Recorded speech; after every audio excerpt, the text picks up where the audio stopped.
And then you get them on the phone, and then you'd say, hi, I'm a blacksmith. I don't do horses. I do architectural work. That's why I'm calling you. And they say, oh, okay. So I've got an edge where I say I'm a blacksmith. And they go, that's different. Yeah. I'm going to listen to this. Welcome to The Trades Show. I'm your host, Briana Ottoboni. This season, we're on location with artisans in San Francisco. In the epicenter of AI, speed, and innovation, we're exploring a return to slow, a return to craftsmanship, a return to what makes us human, our ability to make with our hands and our hearts, not just our heads. Thank you for being here.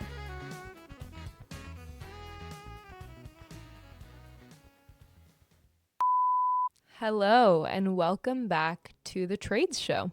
Thank you for bearing with me for a longer than usual break between episodes, but I've really been clarifying and refining the vision for The Trades Show going forward, and this episode is such a testament to that.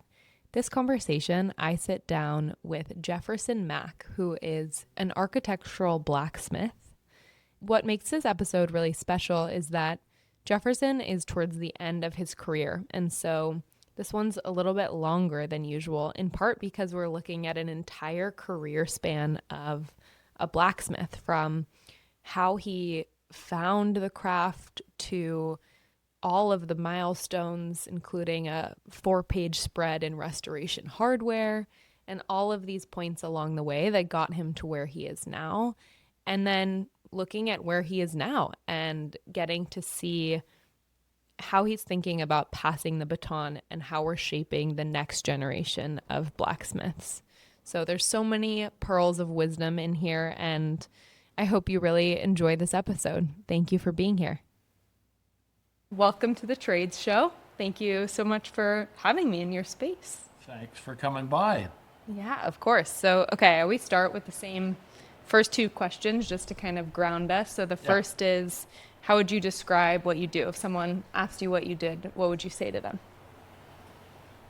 Well, I make things that you can't find in cabinets. Really. Things that you can only imagine. And that's my favorite client, that they have a picture in their mind of something they want, and they haven't been able to find it anywhere. And so they come to me and say, I want this thing, but I don't know exactly how to describe it, but I like to describe it as antiques from the future or something. I like to put a little tension in my work. You know, it's a traditional craft, actually hammering stuff. It's been done that way for 1,500 years.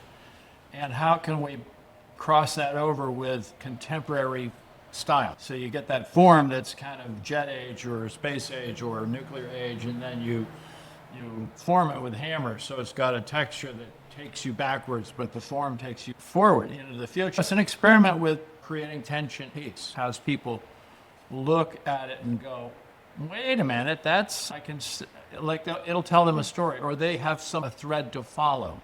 Totally. That's like the beauty of handmade things to me, is there's always that kind of intangible quality of how was this made, and that adds a little bit of the mystery to it, I feel like. Right. Well, I would love to talk about your kind of career trajectory, and I know there's been a big arc there, so I won't have you describe the whole thing, but I want to start with, you told me that you found blacksmithing because of a book you read. Can you tell us about that? Did you get a copy? Should I get a copy? I should get a copy. Tell us about that moment and what drew you to blacksmithing to begin with. I always loved the idea of crafting things, and the easiest, most accessible thing, since I was raised in the East, was woodworking tools and chisels and hammers and planes and draw knives. I always had a draw knife, you could shave stuff with, and I probably started when I was about 8 with a jackknife carving. And there was a great set of books by Eric Sloane. He did pen and ink drawings of all these old tools, traditional American tools. And I loved that. And then he put out a book. He discovered the diary of like an 8-year-old, 9-year-old early American boy named Noah Blake, and it was dated 1780 or something like that. And his family were homesteaders somewhere in Pennsylvania. And his father was a blacksmith. And so he found, at that time, you were in great demand as a blacksmith. And he found a place where people would use his services. And so he had a homestead that had the blacksmith shop. So Eric Sloane took this diary of the boy. It wasn't that verbose, but Eric really built it up, and he drew everything as well. And it was just like this world I could just disappear into and pretend that I was an early American boy. Because there's a lot of people now that identify as anything, but we identify as people that are not of this time. Yes. Like we just said, you said your boyfriend feels like he was born in the wrong century, right? Totally. Yes. And that was me. That was me. I just thought, yeah, Jesus, how did that happen? How do I get back there, you know? It was like this little portal into that almost. Right, right. So that had me really focus in on blacksmithing, like what was it? And it was the original hardware store. They just had to make everything. And when you went into an early American town, on one corner, it was usually a crossroads between two major roads, and there was a town there because it was a confluence. And on one corner, there'd be the general store, and the other corner, there'd be the post office, and the other corner, there'd be the church. It's my dream town. Yeah, and the final corner was the blacksmith shop. Yes. Because that was the foregoing hardware store. There were no hardware stores. Yeah, I've never thought about it like that. Even the tie to woodworking, it really was the original trade because it was what made the tools for all the other trades. Yeah, you just reminded me why I wanted to be the blacksmith. Yeah. Because at the end of when the whole world ends, I was going to have the power again. Because I would be making everything that anyone needed. You made the stone chisels, you made the wood chisels, you made everything. You made the scissors. So I would be like, the most powerful person in the community. I love that. And there's so many ties to that even just now where I feel like the question on everyone's mind is what happens when AI runs its course and takes over all of these things. And that's why the artists and trades are so special to me because they're the one thing that it can't really take. And to your point, like, yeah, when it takes everyone's job, it's not going to take the job of a blacksmith. Right, right. Yeah, you're still going to need people that make things. Totally. Okay, and then I loved when you shared with me about how you had this very alternative upbringing. You went to this school in upstate Vermont, right? And then you were working in construction, working in lighting for rock and roll bands. You had this kind of detoured life on your way to becoming a blacksmith. Can you bring us through that arc a little bit? Yeah, well, the most important thing to understand is that I'm self-diagnosed as on the scale, as they say, but because I couldn't study. I couldn't just read stuff and store it in my mind so then I could go and take a test at school and, regurgitate it. And that was just pointless to me. My father was in education. He was the registrar at Skidmore College. And this was previous to when they were diagnosing any of these ADD. So I ended up at this school. We all had something in common, which we'd been kicked out of at least 2 other schools. So that says there's a train of commonality there. And this guy, John Handy, back in the 60s, I don't know if he labeled us as anything, but he just saw that there's a bunch of kids that were falling through the cracks because we had this whole organized edge, everyone going to get educated correctly now for intellectual and white collar jobs. And not everybody's like that. That's not where everyone's going to go. No. I think the majority of people we're learning are not like that, actually. Right, right. But, my father came around. He came to see that I was extremely smart. I was a square peg trying to put in a round hole of the education system before they could adapt to kids like us. I made more sense feeling things with my hands and putting them together than reading and trying to regurgitate the stuff. So I ended up in a little school, that school in Vermont, which was put a high fort on physical experiences. So we did a lot of hiking, we did a lot of skiing because we were a quarter mile from the ski lodge. Amazing. I did go to a bit of Skidmore College before I got out of high school because I could go for free as a family member. And my favorite, the two best classes I did, drama, theater, and jewelry. They had a really good jewelry department at Skidmore. And I worked under Earl Pardon, who was a very famous jeweler sort of in the 50s and 60s. I couldn't afford gold or silver as a student, so I started working with brass and copper. I actually went to the scrapyard. I'd go to the junkyard. Yes. I built a forge at my mother's house in Massachusetts. So cool with blacksmithing when you are creating your own tools, and you kind of, Yeah. it's like what comes first, but you have to build the tools and then you're learning how to build those things. Correct, Yeah. correct, yeah. And that's ongoing. Every project we do, we have to build the tools that create that form for that project. Yes. So that's all part of the development. Oh, The that's so cool. specification. So, yeah, so I had my own forge at my mother's house in Massachusetts, and yeah, things got bigger and bigger just because I started getting into steel, and it was more of a romance for me to be this romantic throwback blacksmith. And Return to I don't the have time you huge were muscles from. or anything. I prefer to think myself, I work smart, not brawn, not, you know. I leverage things. And I think it helps you be able to do those things for longer when you do it. Yes. Well, and that's a great subject. I don't know if we want to dive into it right now, but that toll on your body it takes, it's really heavy. I'm now 71, and it's starting to hurt. I got lots of constant hurts, but I'm still walking around and I'm still active. And the older you get, the harder you have to work to keep it working. So, and there's this idea that you can start relaxing, and you just can't. So I'm going to be making things until I die. Love that. But I have to be careful about lifting anything anymore.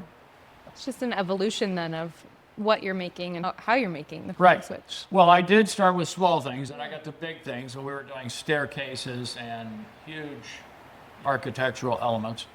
And now I'm going back down to small things. When you started blacksmithing, well, first of all, you were working back in construction in San Francisco Yep. and wanting to save up money to start your own blacksmithing shop.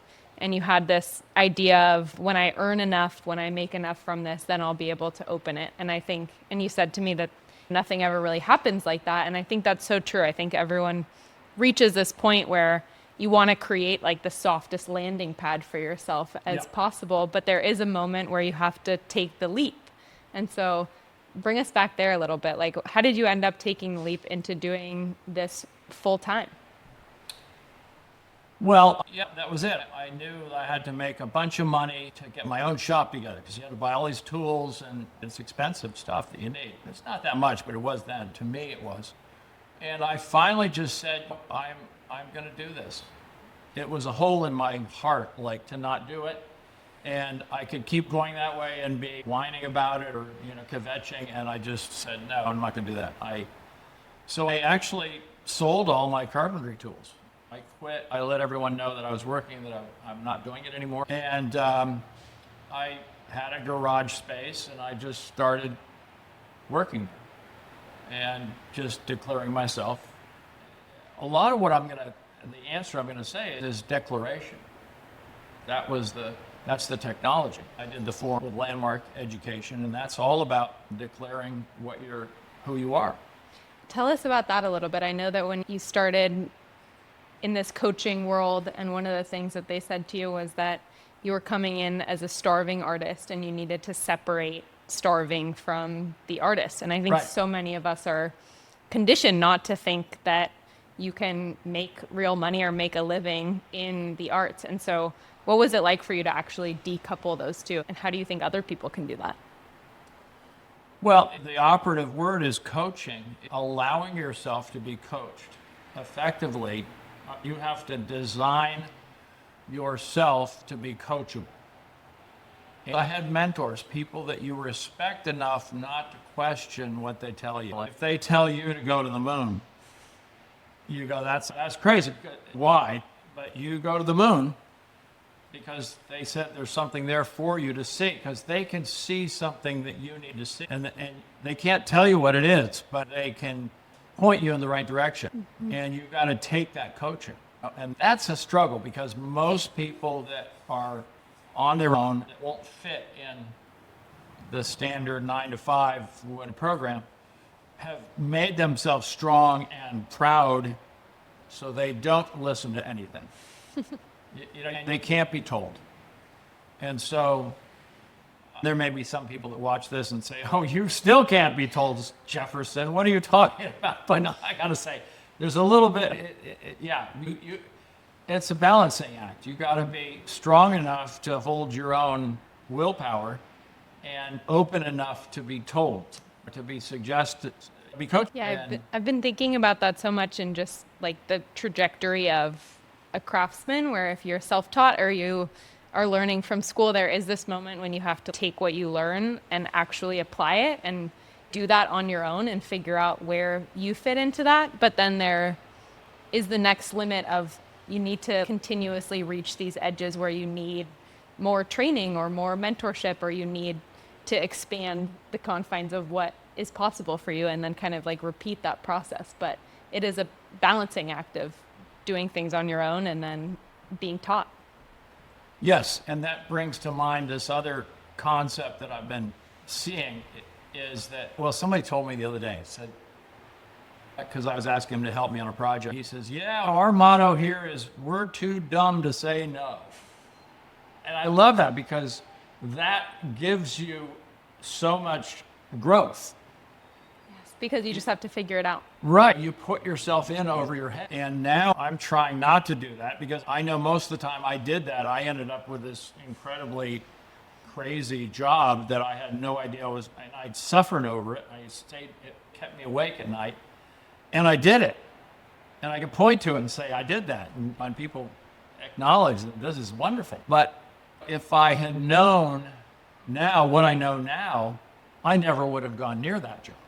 You see, so I was dumb enough not to say, but it concerns me now because now I'm cautious because I'm on the other side of many projects that happened that way, that I had no idea how I was going to do it.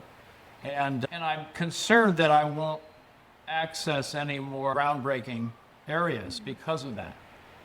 The work that you're looking at here today that I'm working on, which is all my wall art, is taking me out of my safe zone. And it is stuff I haven't seen anywhere.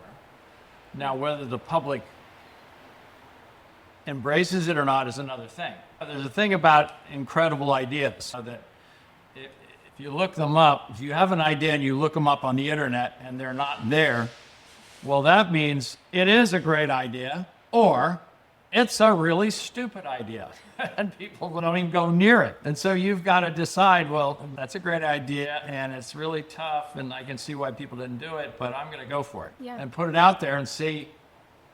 But you're also educating the public because breaking new ground, you're going after some things that people don't understand because they haven't existed before. I think so much of being ahead of the curve you have to do is education and preparing people to receive whatever it is that you're creating. And that then becomes even harder than creating whatever it is that you are. Right. So that became part of my sales, because I had to develop my own sales technology or sales program. Yeah, tell us a little bit about that. That started out assuming everyone knew what I could do, what a blacksmith could do. And it has been forgotten what blacksmiths do because there's hardware stores and there's no custom things made anymore. It's all made in a factory somewhere.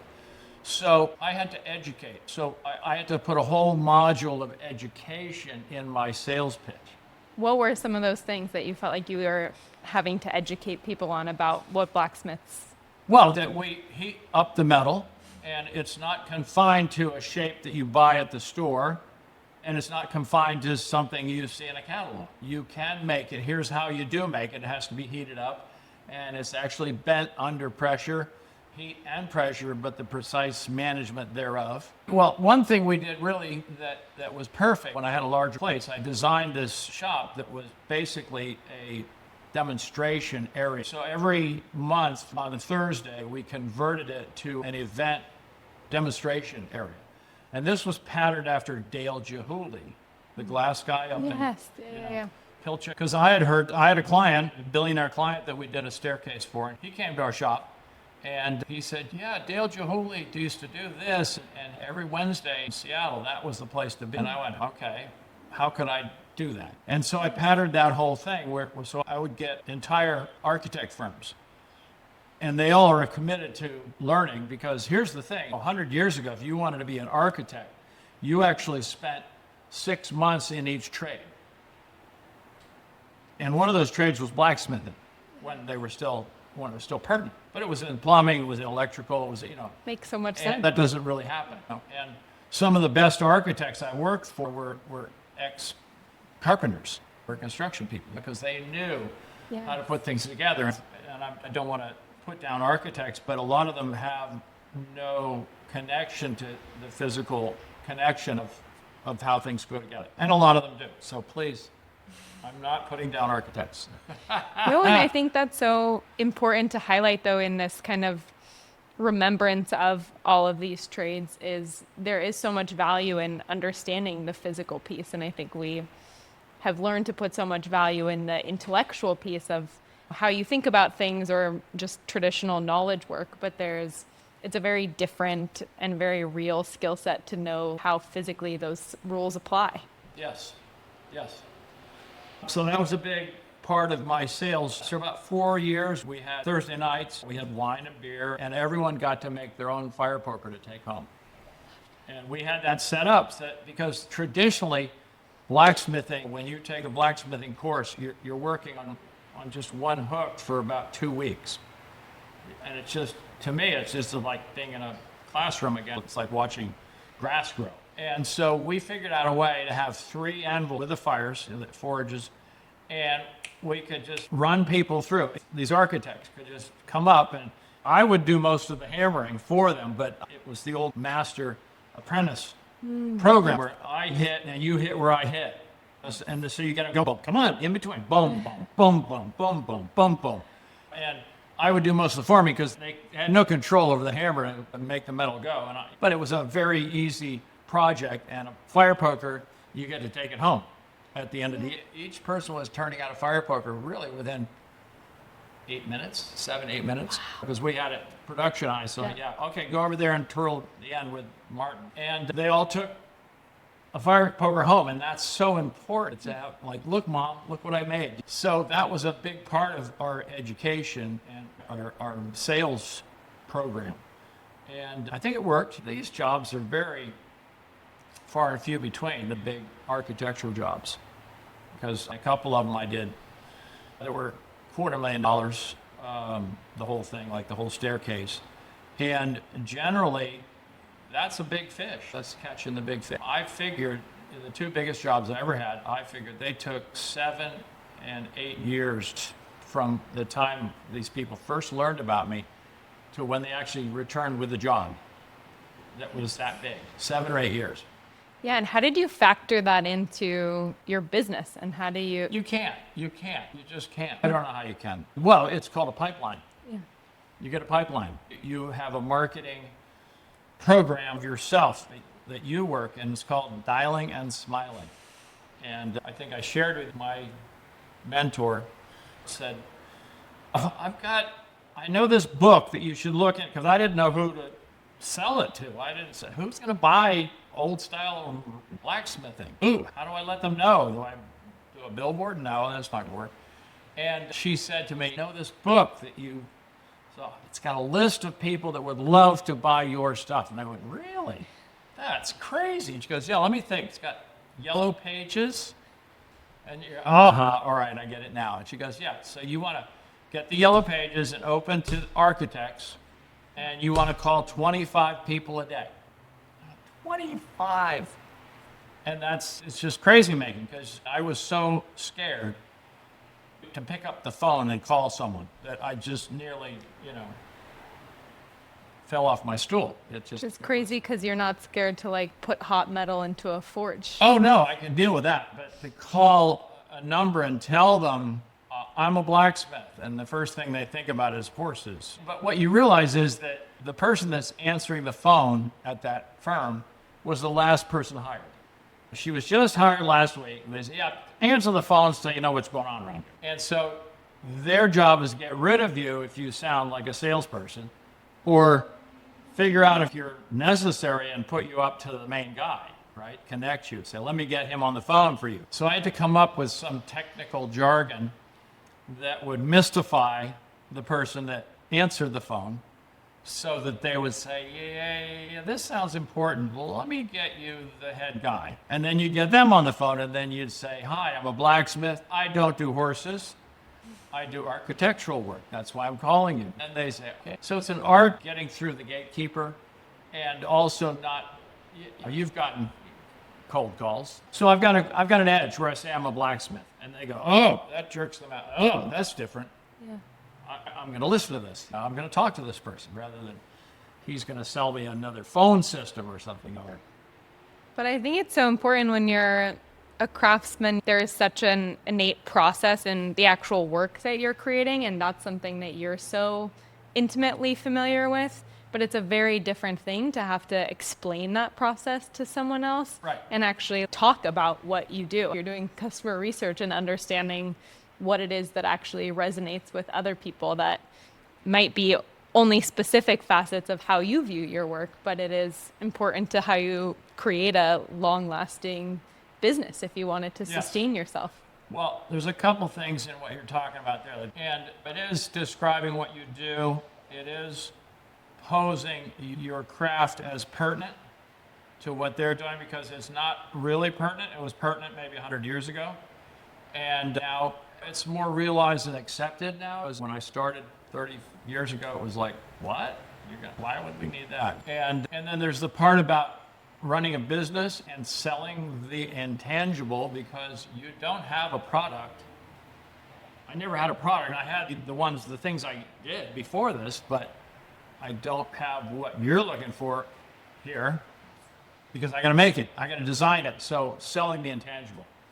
And that's an art by itself. And there's theses written on that. Yeah, you could get venture capital money with that thesis. Right. Because you're inventing a language that is supportive of it. So when they say, that sounds expensive, you say, well, no, it's actually valuable. Yes. I prefer to think it valuable. That's like what they're doing now with AI. They're taking these existing words like agentic and evaluation to evals, Well, your agent, what does that mean? But no, they're inventing, and it's the American way. You invent a whole new concept, to sell the intangible. Yeah. I love too that the education piece and how you integrated that really into your sales process. I feel like there's so many ceramicists that are offering ceramics classes as another income stream, but the way that you described it as it's also a way of really people learning how to ascribe value to what you're doing. And even like social media, I think, has a place in that, of being able to really see how the sausage is made and understand all of the different pieces that go into it that you might not understand or know if you just look at a photo of something. And it does add so much of that intangible value, I think. Exactly. You talked about apprenticeships a little bit, and how that's a model that pretty much doesn't exist anymore. And as someone who is nearing the end-ish of your career, even though you're going to be making things forever, what do you see as ways that we can train the next generation of blacksmiths? Or what would you want that to look like? And are there any solutions that we need to create in order to build basically that pipeline of blacksmiths? Well, I came to it without the help of an apprenticeship, because the apprenticeships are kind of gone. Traditionally, an apprenticeship started when you were 12. And your parents, as a way of supporting you, kind of sold you to the blacksmith, and you went and lived at his place and slept under the forge or whatever. And you were basically a sweeper for the first year. You swept the shop. I have a friend who was a blacksmith apprentice in Czechoslovakia, and he's my age. And he went to work. He went to live at the blacksmith shop when he was. So he said for the first year, he swept the floor. And that's wonderful, because you learn the rhythm of the shop. If you're given a broom and say, sweep, you're working, sweep. Don't stand there, don't lean on it, but sweep. You're going to move around between the people running by you with hot metal, and you go, whoa, whoa. And you learn the safe spots. You learn the dangers. And these older blacksmiths yell at you. And then he had to run across the street to get these big, huge steins of beer at the pub, because that's how the blacksmiths hydrated. So that was his job, sweeping and getting the beer for the smiths all day long. It's like being the person who answers the phones. Yeah, exactly. And then the second year, he was put in charge of the files. So he was filing. And only the third year did he get to actually hammer metal, hot metal. And he learned a whole lot. So the problem there is that under our insurance and child protection laws, you cannot be in a shop like this if you're under 18. And that's a shame because so much of this is muscle memory of the steel, of how it feels to hit the steel. And you can tell if the steel's too cold by the way it vibrates when you hit it. So you've got a window of opportunity when it's red, and you got to work really fast to push it where you want it to go before it gets cold again. Because you heat it up, it's soft for a while, then it slowly cools, and then it'll rattle your whole body when you hit it wrong. And the amount of knowledge, I don't want to insult medical doctors, but I think it's comparable to the amount of, they have to study for 8 years. And our apprenticeship was 7 years. And there was enough material in there to retain, to equal that. So you don't have that anymore. You've got some trade schools. The best apprentices, my friend Dave Brown, who's a blacksmith down in Ramona, California. It's a little farming, it's a chicken town up above San Diego. And we had a farmer neighbor, and the 16-year-old kid came over and started hanging around. And he said, "Hey, you want to help out?" Good. Because there's nobody in there. There's nobody in there saying, "Hey, who's that kid? How old is he?" And the kid's now 19, but he's well trained. He started at 16, so he learned quite a lot. And that's what you're looking. You're looking for somebody who really wants to do it. For me, I wanted to do it more than I wanted to breathe air. And then you end up getting there. But So what are other pathways if they don't have the opportunity to apprentice? You taught yourself, but do you think there's any other more scalable solutions of ways that we can bring back either apprenticeship type experiences, or what would be your dream for how we revive the next generation of blacksmiths? Well, there are maker spaces. There's a great one up in Grass Valley called the Curious Forge. And I actually, when I downsized, I donated a whole blacksmith shop to them. And they're extremely safe, and they're certified, and they're insured. And they have to be safe because otherwise they'll be put out of business if someone gets hurt. But got a very good system of training people to watch people up and down the skill set. And they do glass, and they do woodworking, they do jewelry and ceramics and sewing. The best thing I can say to do, anyone that wants to start out with metal, is to get a little welding machine, because you can get a cheap one, but try to get a better one and learn how to weld. You're going to teach yourself how to weld. And you'll catch the house on fire, and you'll learn. It's amazing. Try this at home. I'm amazed, but I'd say get a concrete garage. Don't keep flammable liquids in there. How to weld. Teach yourself how to weld. You can buy a forge online. Now, a lot of them around when I started. You had to make your own, And just start hammering metal. Get it hot and hit it. And watch videos. There's a lot of videos. So there is access and there is not access. I wish it was easier because it's a wonderful craft. Yeah. Oh, well, I wanted to continue on. Can we talk a little bit about the moment in your career when I feel like things kind of took off and you had a 4-page spread in the Restoration Hardware catalog? Yes. And can you just share a little bit more about what that moment was like, but also what brought you to that moment to begin with? Well, it was a connection with Gary Friedman, who was the CEO, and my wife and his girlfriend were old best friends. And so I got to meet him and showed him what I did, and it fit in with where he was going with Restoration Hardware. He was extremely helpful to me, and he was a fan of my work. And I'd done some work in his apartment and his house, and it was just mutually beneficial get together, and it was wonderful. Maybe it was my second 15 minutes of fame or something, we all have. It was very neat. My family was very proud because they got it. And then a lot of people I knew in my past life saw me in the magazine and said, wow, is that the one, is that the guy, is that the Jefferson we know? And that was kind of cool to hear from them. Totally. And my first product in there was a lighting fixture that I'd done for a local restaurant. And so it was really great to see that productionized. I heard Keith Richards, the guitarist for the Stones, they asked him, why do you want to do these huge shows in Rio for 200,000 people? And he said, to be an artist is to present your art to as many people as possible. And so this was a way to leverage my artwork into a really broad market, just share my passion to millions of people. So that was kind of a cool feeling.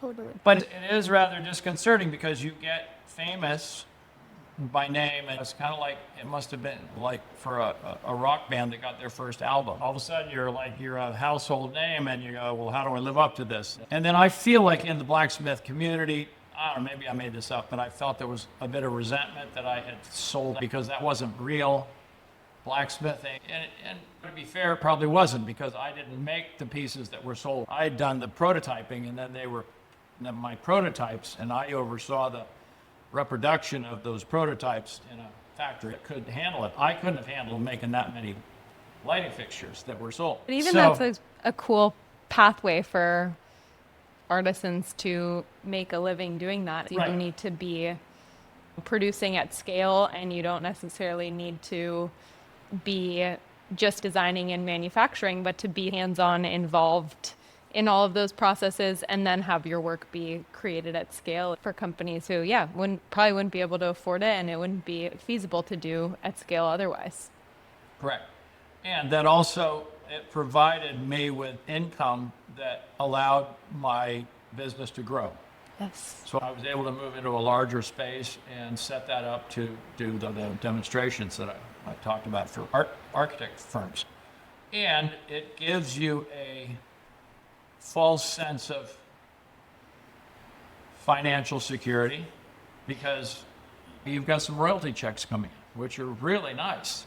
And you can kind of like, you can spend more money because you've been living hand to mouth so far. And that generally, unless you keep up with it or the market keeps up with it, that generally starts going down. $37,000 checks a month, and they start going to $17,000, and then they go to $2,500.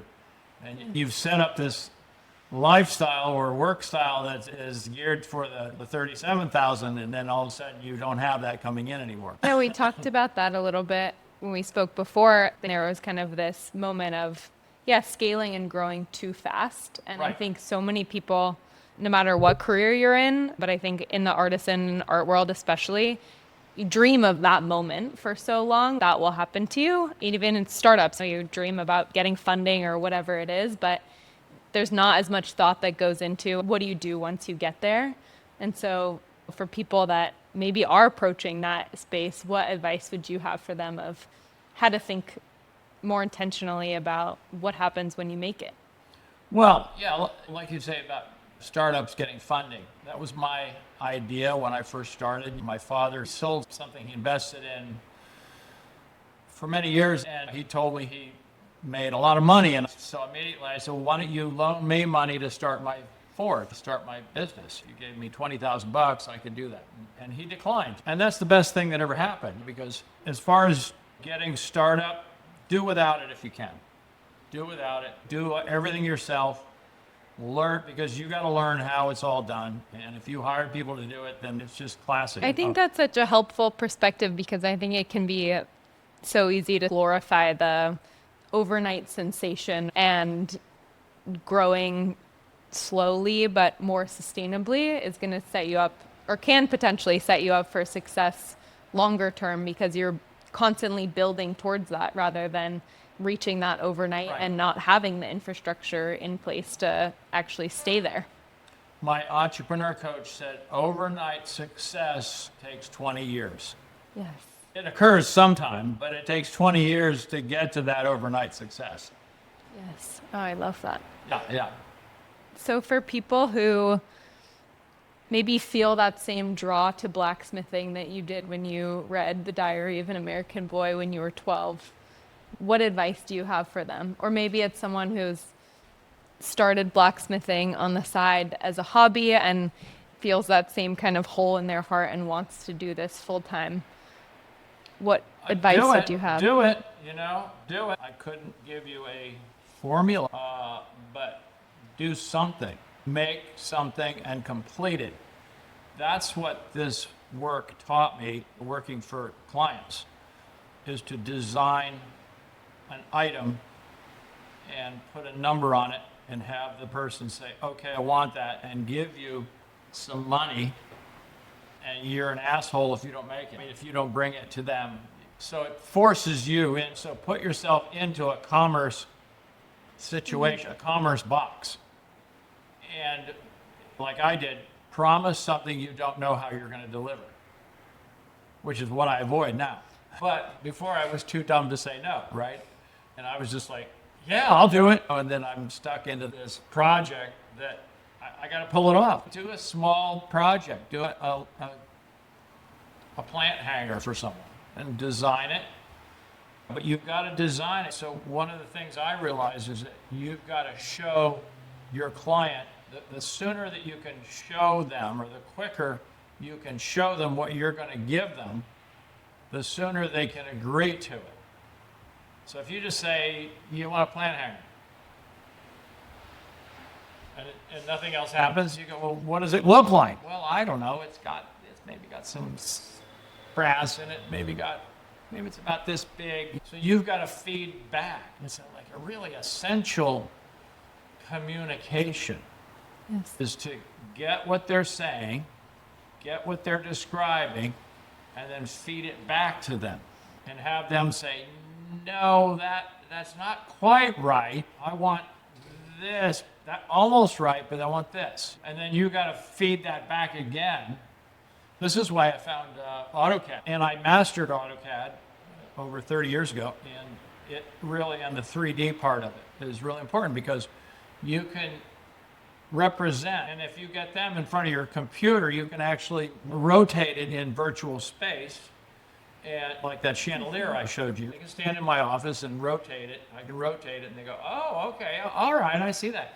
Because it's so valuable to move it from two-dimensional to three-dimensional, so that they can imagine looking up at the chandelier. Yeah. And so that's an essential thing, is to how to document, how to recreate what they're asking for and give it to them. Show, this is what I understand you want, and they look at it and say, yes, that's exact. Okay, good.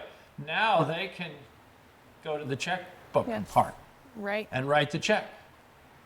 But you've got to tell them the right number too. And you're going to lose your ass a couple times. Yeah. But you're gonna charge exactly half of what you should. Yeah. You've been in this space, and one of the things that you said on the phone when you were talking about the stool was how much it costs to make. It just seems like you really have this understanding of, one, what it costs, but also that people, not everyone will be able to afford your work, and that's okay. But that requires you to really not undervalue the things that you're making. So how do you think about pricing of handmade goods? Well, there's a problem, because we've got something in this country called the Fed, the Federal Reserve, and they print the money, right? My mother came to stay with me a couple of years ago before she passed away, and we would go to the store, to buy dinner stuff, and she'd go, oh, everything's so expensive, ah! And I go, oh, Mom, it is what it is. It's just, we're in California, what do you want? And then I noticed about 2 years ago, I started doing the same thing. I said, oh, everything's so expensive. It's like, I was turning into my mother. And I said, what am I going to do? And I had this idea, and it was move the decimal point to the left one space. Because I said, sometime in my past, probably 30 or 40 years ago, that number makes sense for what I'm pricing now. Like I see the grocery bill, and it's $200, right? And that's the reality now. And I remember when I first started buying groceries, it would be $20. I got to say, okay. And I go see the gas is $6 a gallon. You just paid $7. I remember when it was 60 cents. Yes, when I first had my first car. So I started thinking, and so I've been doing that for about a year, and that takes a lot of stress out of me. Because every time I see a number now, I just move the decimal and I go, oh, yeah, no problem. And so I finally said, did I make this up or is there any truth to this? And I looked up the Federal Reserve money supply, and it's right now there's $50 trillion in circulation. And you can go back and see when it was 10% of that. And that was in 1985. Wow. It is 40 years. Yes. 40 years. So, we have that stool that, it cost me $2,000 to make it. It's a beautiful stool, and it's so beautiful. I said, I want to make this painfully beautiful. Am I right? It is. It is. It's just, Should we lift it up? yeah. It literally looks like it's gold. And it's all handmade. There's not a weld in there. It's all hand hammered. And I wanted it to just be painfully lovely, and I didn't care how much it cost. And I've got a guy who I pay such and such a money to, and you have to double that for workman's comp and retirement and tax and all that. So you multiply the hours that he took to make that, and it's like 30 hours to make that, which is that's almost 4 days. And I have to charge twice that, what it cost me. So there's his wage, there's the actual labor burden, and then I have to double that to make a profit. And so it comes out to be that cost me $2,000 to make it. So in order to make a profit on that, I need to give it out to the public as twice that, because any store that I put it in was going to need to double that price. So it's going to retail for $4,000, which is absurd until you move the decimal point over one. And then it's $400. You go, yeah, it's an expensive tool, but I get it. It's beautiful, right? That's the world we live in now. So I don't want more to say about that, except, That's right. we're competing with people in Asia that are making the stool like that for $2 or $3 or something, because they can. Yeah, I know. In all of this AI world, a big thing that I've been thinking about is really that intangible human quality of, like, you can read something that AI wrote, and we're all pretty good at that now, I think, of knowing where it came from. And there is just like a different quality that happens when there is a human being behind it. And I think in the same thing, like, we have fast fashion, we have IKEA furniture, and it feels very different than the quality of handmade things. Yeah. Well, just an add-on on this stool. I have a really good friend from college who has this garden furniture business called Munder Skiles, and they're based in upstate New York, and actually his main showroom is there and in Paris now. Oh. So he would be the perfect place to place this stool, this $4,000 stool. And so I sent him a set of them, and he said, oh yeah, but I can't sell them for that. They're, the top price for any chair made anywhere that anyone, even a rich person's going to do, is like $1,200 or something like that. And that's the way it is. But he sent me a clipping out of a magazine, and there was a stool that was not even half as nice as this. That was $5,000. There you It go. was cast aluminum in a showroom here in San Francisco and New York and Miami, and it's made by a company in London. So, you got these people stepping on that, so that's why it's 5,000, but that's what you have to, that's the way it works. Yeah. That's the way the markup works. That's the other part I wanted to bring to, my sales development, my theory or my strategy for what I do is, since it's cost so much, I had to target the people that could afford that. And there are people in this Bay Area that are multi-billionaires, and I've had several multi-billionaire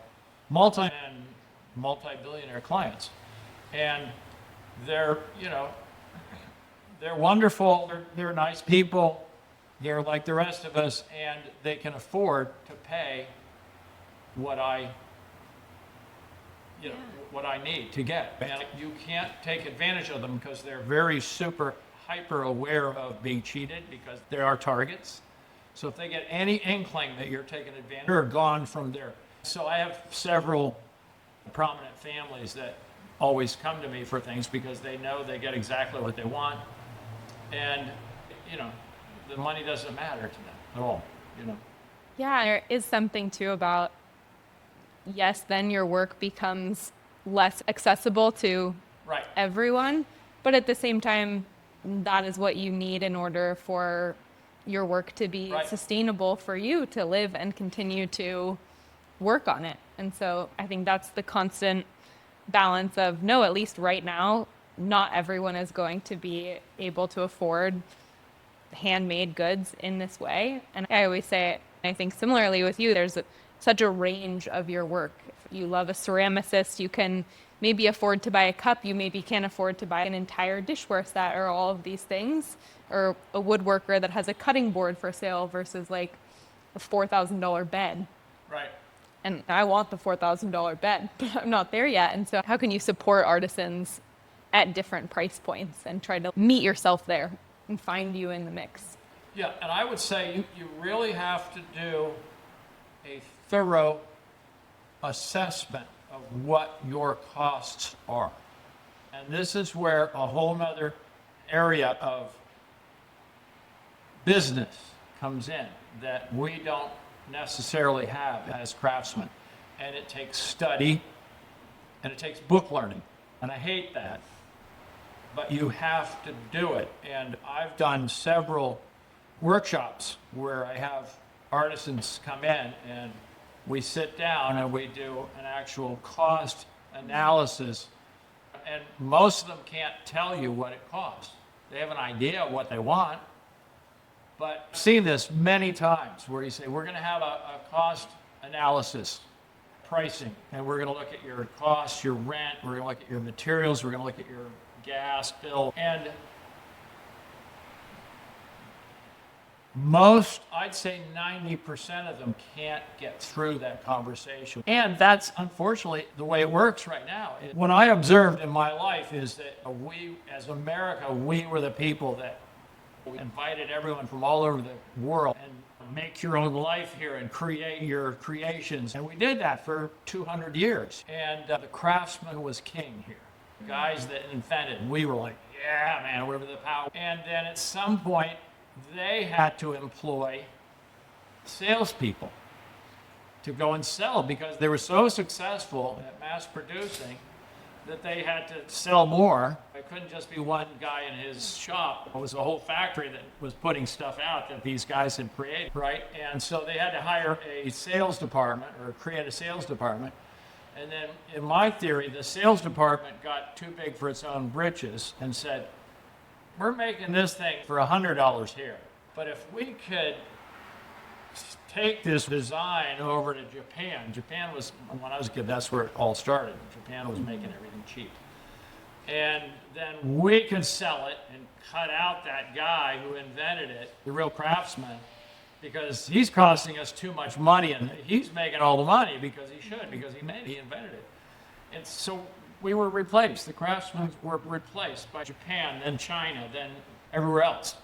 And that's where we're at now, and became the new rich. So that's where we're at, and unfortunately, it's given us a culture that is not that creative. We, as I told you, my feeling is we all have an urge to create something. And in this stage of the game, in this present moment, I find myself, even myself, I create by shopping. You know, that's Create our by consuming. I observe and I get drawn into this matrix that is shopping for the coolest thing that the other guy, your friends don't have, and then not telling them where you got it, or having the first one, having the first iPhone. That's how a lot of us who can't make things demonstrate our creativity. And that's a terrible state of affairs. When I was in high school, you had a shop class, and you learned how to do metalwork or woodwork, and that's all gone now. And for many years, it was essential that upbringing had some kind of physical craft in there. making things. You had to ancient Greece, everyone had a physically made something, and the philosophers then would talk philosophy afterwards. But they still knew how to throw clay. Yeah. That's my dream, is that we go so far in the other direction, which I think we're pretty close to being there, that we need to course correct it and return to that and revive the American craftsman. So yeah, how to get into it? Do it. Just start doing it. Find what you want, do it, make some mistakes. Go find people that are doing it, hang around there. I love Mark Twain's description of how to get a job. Do you know that one? No. He said, I can get a job anywhere. He said, you just show up, you decide what you want to do, and you show up and say, I'm going to work for nothing. And you convince them, any good boss will say, work for nothing? That's great. That's amazing. And you work for nothing for a week, and you keep working, and you improve the output of the whole shop, because every other employee knows you're working for nothing. And you're working really hard, so they all catch up. They all start working as fast as you, because you're making them look bad. And he said, by the end of the second week, the owner will approach you and beg to pay you. I love that. I haven't heard that. Well, it's a classic Mark Twain. And he said, I can get a job anywhere in the world. Now, that was back then. Now you can't work for nothing. Yeah. It's such a privilege to be able to do that, but there is so much value in just being able to learn that way. Right. And I told my son and my daughter, make yourself indispensable. Go get a job washing dishes, because you can do it with such focus and such excellence, because you have the ability, you have the knowledge, the technology of excellence that you can bring to a simple act. That's what I would say, is bring joy and passion to a really ridiculously simple job, and you will be in demand. Okay, I would love to end with a quick round. You can just answer with the first thing that comes to mind. But this season is set specifically in San Francisco. We talked a little bit about AI and technology, but what is one way that you feel like technology has negatively impacted blacksmithing or the artisan world? Well, you can buy a substitute, a poorly made substitute, anywhere, easily. Are there any ways that technology has positively impacted blacksmithing? Well, like I say, AutoCAD has really revolutionized, because you can get from what the person's looking for and have them say yes and give you the check right away. Yeah. And I can show you this wonderful technology. Laser cutting is really amazing. There are now these companies in the USA that are they're 24/7 companies. They run 24/7, and you can now go online and upload a cutting file, and they will price it like that. Boom. So that's amazing. That super speeds everything. And is there anything that you're especially excited about in the blacksmithing world right now?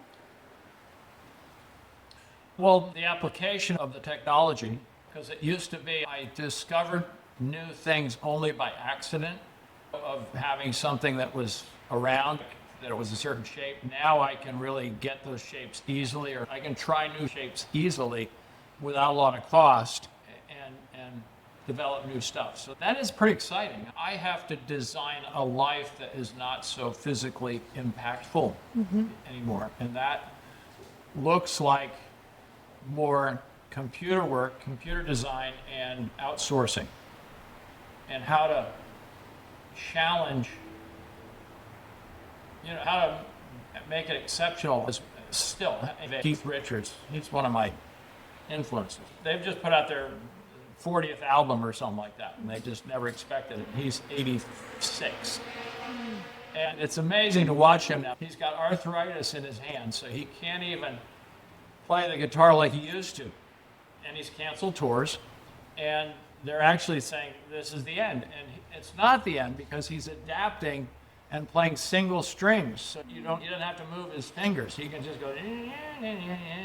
So he's developing a whole new style of playing based on his inabilities.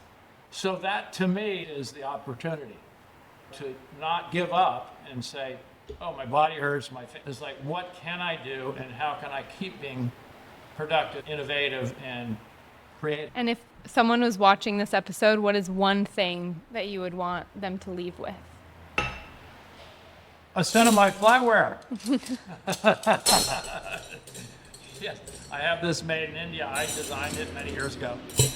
Anyway, if you have an idea about making something, do it. Really, it doesn't seem easy. And I look at it now and go, whoa, I don't know how I would do this again. But if I lost all this tomorrow, I'd say for $10,000, I could get that welder, I could be making stuff. I did these as a whim, and it's what's called a confined, a restricted construction. So I made a box, and I'll show you, there's actually a shipping box, a mailing box, which these fit perfectly. And so I took the dimension 6 by 9 by 2 inches, and I said, okay, I'm gonna build this. There's a thing about product, is you design a product for the UPS package.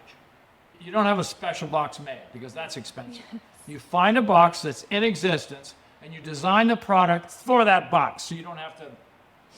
That is like a key production nugget right there. Gold. Totally. So I did that, and I said, right, 6 by 9. And I made a metal box, and I started out, and I go, well, how much is this actually? 30, 28, maybe 30, this might be 36 inches. So I cut all those pieces, and I gave myself 45 minutes to make one each. And I made it fast so that I wouldn't have time to judge it. Because I get here, and I go, no, I like that, and I get on here, and then, well, I don't know if I like that. I'll just turn it. You've got to finish, or I don't like this part, or whatever. You can't judge it. You say, no, it's called FTF, finish the fucker, right? Get it, and just, and then walk away. And what happened was, this by itself, well, that's kind of interesting. Yeah, that's neat. That's neat. I like that. And then, but when you put it up as a collection, you go, holy shit, something happened there. They give themselves content. They become more interesting because there's a whole bunch of brothers and sisters. And so then you see the value of context, not just one. One, people go look and they say, I don't know if I like that or not. But when you have 25, you go, well, which one do I like better? So you've already skipped the I don't know if I like it or not. That doesn't occur. Great sales strategy. How do we get here? What would we take away? I don't know. Yeah, just one thing you want to leave people with. Well, do it. Do it. You've got to invent context or pertinence. You just come up with an idea and follow it through.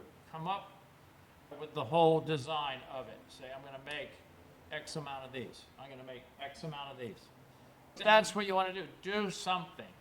Come up with a plan and think it through and just produce a body of work, even if it's this big.